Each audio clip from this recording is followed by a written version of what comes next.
మనలో చాలామంది చిన్నపిల్లల నుంచి పెద్దల వరకు కూడా రోజు గుడ్డు తింటారు. అండ్ అలాగే చాలామంది ఏం చేస్తారంటే రోజు మార్నింగ్ గుడ్డు తినకపోయినా సరే గుడ్లతో కర్రీ అవి ప్రిపేర్ చేసుకొని తింటూ ఉంటారు.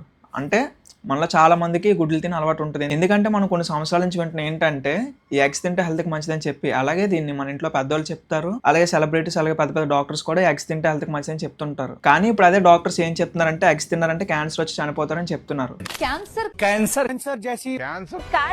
ఏకంగా క్యాన్సర్ వచ్చే ఛాన్స్ ఉందంటోంది ఒక రిపోర్ట్. అసలు ఎప్పుడు కూడా గుడ్లు తింటే హెల్త్కి మంచిది అంటారు, కానీ సడన్ గా ఎందుకు ఇలా చెప్తున్నారని మీకు డౌట్ వచ్చి ఉంటుంది కదా. ఎందుకంటే రీసెంట్ గా కొంతమంది ఏం చేశారంటే ఎగ్స్ పైన ఒక ఎక్స్పెరిమెంట్ చేశారు. ఎక్స్పెరిమెంట్ లో ఏం తెలిసిందంటే ఇలా ఎగ్స్ కోసం ఇంజెక్షన్స్ వాడుతున్నారని, అవి తింటే మన హెల్త్ కి డేంజర్ అని చెప్పి ఆ ఎక్స్పెరిమెంట్ చేసిన వాళ్ళు చెప్తున్నారు. అసలు ఈ ఎక్స్పెరిమెంట్ మొత్తం ఎవరు చేశారు? నిజంగానే ఎగ్స్ తింటే క్యాన్సర్ వచ్చే ఛాన్సెస్ ఉన్నాయా? ఎగ్స్ కైనా పైన సెల్ ఉంటుంది కదా, దానికి ఇంజెక్షన్ చేయడం ఎలాగ అవుతుంది? అండ్ అలాగే ఇందులో లాస్ట్ లో ఒకటి చెప్తున్నా, అదేంటంటే ఇప్పుడు మనం గుడ్లు తినాలా వద్దా అని చాలా మంది డౌట్ ఉంటుంది కదా. ఈ డీటెయిల్స్ అన్ని కూడా ఈ వీడియోని క్లియర్ గా ఎక్స్ప్లెయిన్ చేస్తాను. సో వీడియోని అయితే ఎండ్ వరకు చూసేయండి. ఫస్ట్ మనం తెలుసుకోవాల్సింది ఏంటంటే అసలు ఎగ్స్ కి ఇంజెక్షన్స్ ఎందుకు వాడతారు, ఎందుకంటే వీటికి ఏ ఇంజెక్షన్స్ అయితే వాడుతున్నారో ఆ ఇంజెక్షన్స్ వల్ల ఈ గుడ్లు హెల్తీగా ఉండాల్సిన గుడ్లు చాలా డేంజర్ గా తయారవుతున్నాయి. అయినా మీరు చాలా మంది అనుకుంటారు గుడ్లకి ఇంజెక్షన్ వేస్తారేమో అని. గుడ్లకి ఇంజెక్షన్ వేయరు, కానీ కోడ్లకి వేస్తారు. ఎందుకంటే చాలా మంది ఏం చేస్తారంటే ఎక్కువగా కొనేది పాలు గుడ్లే. సో 99% రోజు వాడుతుంటారు ఈ గుడ్లని పాలని. మరి మనం రోజు తినే గుడ్లు పాలు మనకు రోజు దొరకాలంటే ఈ కంపెనీస్ ఫార్మ్స్ ఏవైతే ఉన్నాయో అవి డైలీ సప్లై చేయాలి. వాళ్ళు ఇలా డైలీ సప్లై చేస్తేనే మనం డైలీ తినగలుగుతాం. ఇప్పుడు వాళ్ళు డైలీ సప్లై చేయాలంటే వాళ్ళకి ఎగ్స్ రావాలి కదా. ఎగ్స్ రావాలంటే ఏం చేయాలి? కోళ్ళే కదా గుడ్లు పెట్టాలి. సో ఆ కోళ్ళు గుడ్లు పెట్టాలంటే వాటికి మంచి ఫుడ్ పెట్టాలి, వాటిని బాగా చూసుకోవాలి. పెద్ద పెద్ద ఫార్మ్స్లో ఎక్కువ కోళ్ళని పెట్టి పెంచుతుంటారు. పెంచిన తర్వాత గుడ్లు పెడతాయి కదా. నార్మల్గా ఒక చిన్న కోడిపిల్ల పెద్దదై గుడ్లు పెట్టాలంటే చాలా టైం పడుతుంది. కానీ వీళ్ళు ఏం చేస్తారంటే ఈ యాంటీబయోటిక్ ఇంజెక్షన్స్ అవి వేస్తుంటారు. ఇలా మామూలుగా కోడిపిల్ల పెద్దదై రెడీ అవ్వాలంటే 45 days అలా పడుతుంది. కానీ ఈ ఇంజెక్షన్స్ మెడిసిన్స్ వేయడం వల్ల ఏంటవుతుందంటే సో ఆ కోడ్ ఏదైతే ఉందో అది ఇలా 40 to 50 days ఎదగాల్సింది ఒక 30 days లోపు ఎదిగిపోతుంది. కాబట్టి వాళ్ళకి చాలా డేస్ సేవ్ అవుతున్నాయి కదా.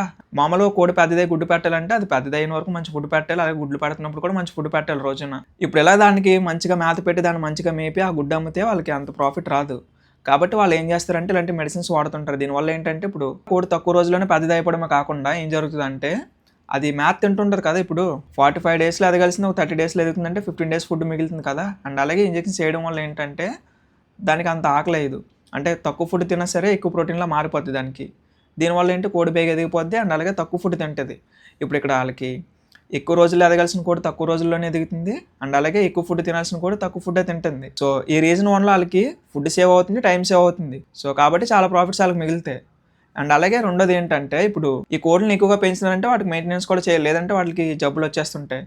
ఈ బాడీ ఫ్లూ అలాంటివి వచ్చి కోళ్ళన్నీ కూడా ఒకసారి చచ్చిపోతాయి. 10 కోళ్ళు ఉన్నా 100 కోళ్ళు ఉన్నా 1000 కోళ్ళు ఉన్నా సరే ఒక కోడికి ఆ వైరల్ ఫీవర్ అనేది వచ్చిందంటే మొత్తం అక్కడ ఉన్న కోళ్ళన్నీ కూడా చచ్చిపోతాయి. కాబట్టి వాళ్ళకి లాసే కదా ఆ కోళ్ళని పెంచిన వాళ్ళకి. ఇలా ఆ కోళ్ళకి జబ్బు వచ్చి చచ్చిపోక ముందు వీళ్ళు ఏం చేస్తారంటే ముందుగానే మెడిసిన్స్ ఇచ్చేస్తుంటారు వాటికి. ముందుగానే వాటికి ఇంజక్షన్లు మెడిసిన్లు వేస్తారంటే వాటికి ఇప్పుడు ఏ ఇన్ఫెక్షన్స్ రావు కదా. అండ్ అలాగే కోళ్ళన్నీ కూడా సేఫ్గా బతుకుతాయి. దీనికి కూడా పనిచేస్తాయి.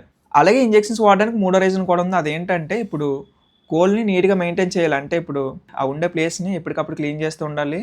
అండ్ అలాగే అవి చిన్న ప్లేస్లో ఉంటాయి కదా. కోళ్ళు అంటే నాటుకోళ్ళు అంటే బయట ఇలా తిరుగుతుంటాయి, కానీ ఫార్మ్ కోళ్ళు అలా కాదు. ఒక కేజీలోనో ఒక బాక్స్లోనో పెట్టేస్తారు, అది అంతే ప్లేస్లో అలా ఉంటుంది. సో అలా క్లీన్ చేయకుండా ఒకే ప్లేస్లో వదిలేస్తారు కాబట్టి వాటికి ఎటువంటి ఇన్ఫెక్షన్స్ రాకుండా ఇంజెక్షన్స్ పనిచేస్తుంటాయి. కాబట్టి వాళ్ళకి టైము ఫుడ్ సేవ్ అవుతుంది. అండ్ అలాగే కోళ్ళకి ఏ ఇన్ఫెక్షన్స్ రాకుండా సేవ్ అవుతుంది. ఇలా వాళ్ళకి అన్నీ సేవ్ అవుతున్నాయి కాబట్టి ప్రాఫిటే కదా వాళ్ళకి. ఈ ఇంజెక్షన్స్ వాడడం వల్ల వాటికి డేంజరే, అండ్ అవి తింటున్నాం మనకి కూడా డేంజరే. ఇలా ఇంజెక్షన్స్ వేసిన వాటిని మనం తినడం వల్ల మనకు చాలా డేంజర్ కాబట్టి సో ప్రపంచం మొత్తం మీదగా వీటిని బ్యాన్ చేశారు. కాబట్టి ఇవి ఎక్కడ దొరికే ఛాన్సెస్ కూడా లేవు. ఇప్పుడు ఇదంతా ఇలా పక్కన పెడితే అసలుకి మనం ఇప్పుడు గుడ్లు తినచ్చా తినకూడదా అని తెలుసుకునే ముందర మనం తెలుసుకోవాల్సింది ఏంటంటే అసలు ఈ ల్యాబ్ టెస్ట్ ఏదైతే ఉందో అది అసలు ఎవరు చేశారు, ఏ గుడ్ల పైన చేశారు, ఆ గుడ్ల పైన ఎందుకు చేశారు, దాని తర్వాత మనం ఇవి తినచ్చా తినకూడదని కూడా మాట్లాడుకుందాం.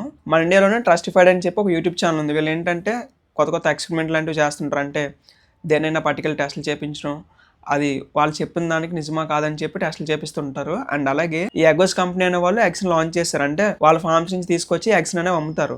అది కూడా ఇప్పుడు మామూలు గుడ్డు ఒక 6 రూపాయలు ఉందంటే ఈ ఎగోస్ కంపెనీ వాళ్ళు అమ్మే గుడ్డు ఎంత అంటే ఒక 12 rupees, అంటే దానికి డబుల్ రేట్ ఉంటుంది అనమాట. ఎందుకంటే ఆ గుడ్లు చాలా ఆర్గానిక్ అని చెప్పి ఎగోస్ కంపెనీ వాళ్ళు చెప్తున్నారు. అండ్ అలాగే వాళ్ళు మార్కెటింగ్ ఏమని చేశారంటే మాకు చాలా ఆర్గానిక్ ఎగ్స్, దీంట్లో ఎటువంటి కెమికల్స్ ఉండే ఛాన్సే లేదు, కావాలంటే మీరు టెస్ట్లు కూడా చేసుకోండి అని చెప్పి ఓపెన్ గా ఛాలెంజ్ చేసి ఆ ఎగ్స్ అమ్ముతున్నారు. అది కూడా డబుల్ ప్రైసెస్కి. ఇప్పుడు మనం మామూలు ఫామ్లో గుడ్డ ఎంత కొంటాం, ఒక 6 రూపాయలకి 7 రూపాయలకి కొంటాం కదా. కానీ వీళ్ళు అమ్మేది దాని డబుల్ రేట్. వీళ్ళంత ఓపెన్గా ఛాలెంజ్ చేసి అమ్ముతున్నారు కదా ఎగ్స్ అని చెప్పి ట్రస్టిఫైడ్ యూట్యూబ్ ఛానల్ వాళ్ళు ఈ బ్లింకెట్లోనే ఎందులోనే కానీ ఎగ్గోస్ కంపెనీ ఎగ్స్ని ఆర్డర్ చేశారు.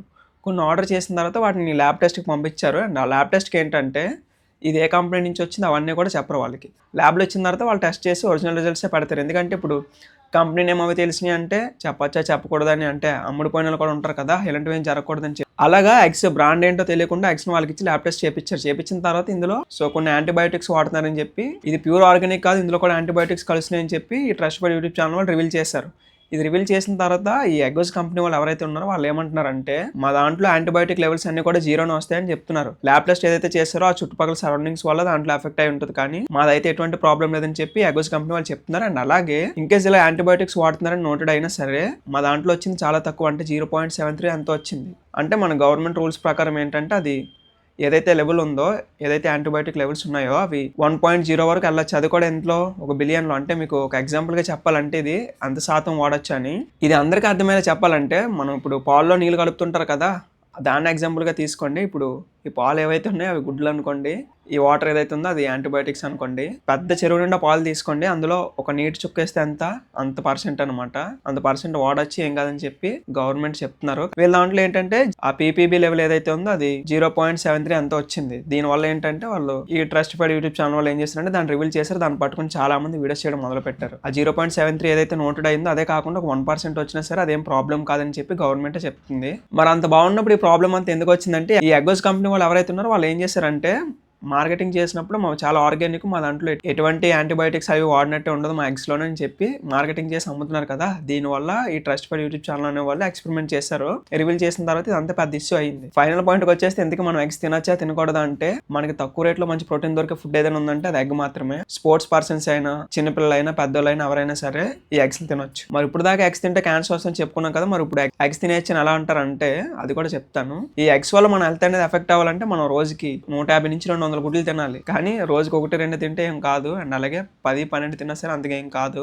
రోజుకి ఒక 150-200 గుడ్లు తింటారు చూసారా, అలాంటి వాళ్ళకి ఎఫెక్ట్ అవుతుంది. 2% వాడతారు కాబట్టి దానివల్ల ఎటువంటి ఎఫెక్ట్ అయితే లేదని చెప్పి డాక్టర్స్ చెప్తున్నారు. సో ప్రతి ఒక్కరు కూడా చాలా ఆర్టికల్స్, వీడియోస్ చూసి ఎగ్స్ తినడం అయితే మానేకండి. ఎగ్స్ ని తినొచ్చు, బాగా బాయిల్ చేసుకొని, కంప్లీట్ గా బాయిల్ చేసుకొని తినండి. అందరూ కూడా భయపడకుండా, కంగారు పడకుండా హ్యాపీగా ఎగ్స్ ని తినండి, హెల్తీగా ఉండండి. ప్రతి ఒక్కరికి ఇన్ఫర్మేషన్ తెలియాలి కాబట్టి వీడియోని షేర్ చేయడం అసలు మర్చిపోకండి.